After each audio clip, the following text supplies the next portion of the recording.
महाराष्ट्र में जब से अघाड़ी सरकार बनी है, नई नई मुसीबतों में घिरती जा रही है। पहले के वसूली कांड की फाइल अभी बंद ही नहीं हुई थी कि मुंबई में एक और वसूली गैंग का खुलासा हो गया है। देखिए ये रिपोर्ट।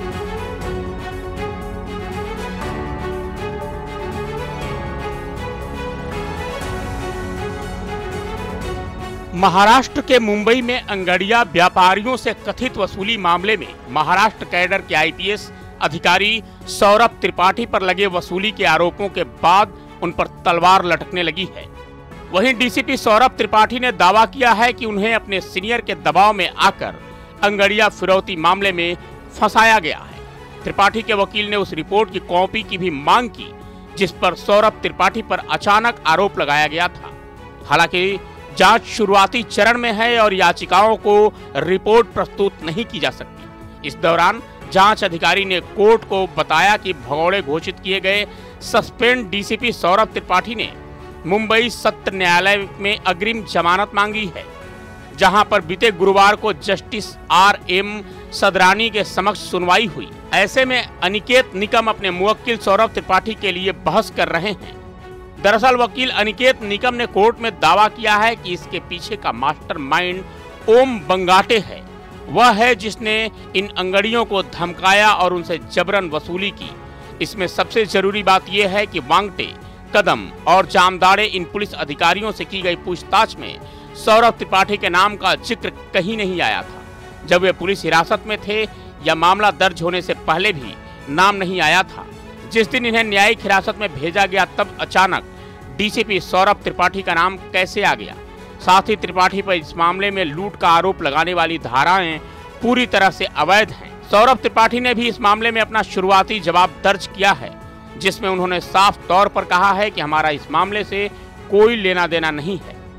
आपको बता दें कि बीते साल दिसंबर 2021 में अंगड़िया एसोसिएशन ने तत्कालीन पुलिस कमिश्नर हेमंत नागराले से संपर्क किया था, जिसमें उसने डीसीपी सौरभ त्रिपाठी पर कारोबार को चालू रखने के लिए डीसीपी जोन 2 से हर महीने 10 लाख रुपए फिरौती मांगने का आरोप लगाया। इस पर कमिश्नर ने आरोपों की जांच के लिए साउथ डिवीजन के एडिशनल कमिश्नर दिलीप सामंत को नियुक्त किया है। हालांकि इस मामले में एलटी मार्ग थाना निरीक्षक ओम वांगटे, एपीआई नितिन कदम और पीएसआई समाधान जामदाड़े से पूछताछ की गई। उस समय वांगटे और अन्य 2 अधिकारियों पर एलटी मार्ग थाने में फिरौती का मामला दर्ज किया गया।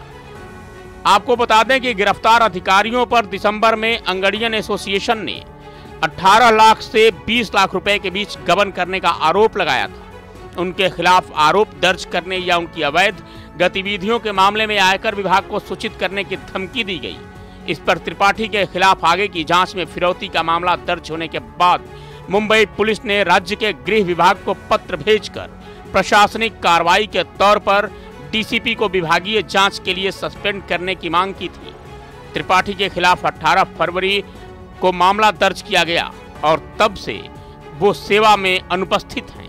इसलिए मामले की जांच कर रही मुंबई क्राइम ब्रांच की क्रिमिनल इंटेलिजेंस यूनिट ने त्रिपाठी को भगोड़ा घोषित किया है। यह देखते हुए सीएम ने अंततः 20 मार्च को डीसीपी सौरभ त्रिपाठी के सस्पेंशन पर हस्ताक्षर किए। महाराष्ट्र कैडर के आईपीएस सौरभ त्रिपाठी साल 2010 बैच के आईपीएस अधिकारी हैं, जिनके पास एमबीबीएस और एमडी की डिग्री है, जहां पर नायर अस्पताल मुंबई में पढ़ाई की है। हालांकि इससे पहले वो डीसीपी जोन 4 ट्रैफिक पुलिस में डीसीपी एसबी का पद संभाल चुके हैं। वहीं इस दौरान अहमदनगर के एसपी भी थे। वहीं कथित तौर पर वसूली घटना के बाद उनकी तैनाती डीसीपी जोन से डीसीपी ऑपरेशंस में कर दिया गया था, लेकिन उन्होंने पद नहीं लिया। वे फिलहाल लंबी छुट्टी पर चल रहे हैं। अब इस केस के सामने आने के बाद तो उद्धव और शरद पवार भी कंफ्यूज हो जाएंगे कि कहां से और कैसे कैसे पैसे वसूले जा रहे हैं। अनिल देशमुख और नवाब मलिक जेल में तो हैं ही, अब किसका नंबर है वो देखना होगा। ऐसी खबरें हम आपके लिए लाते रहेंगे। तब तक के लिए देखते रहिए कैपिटल टीवी।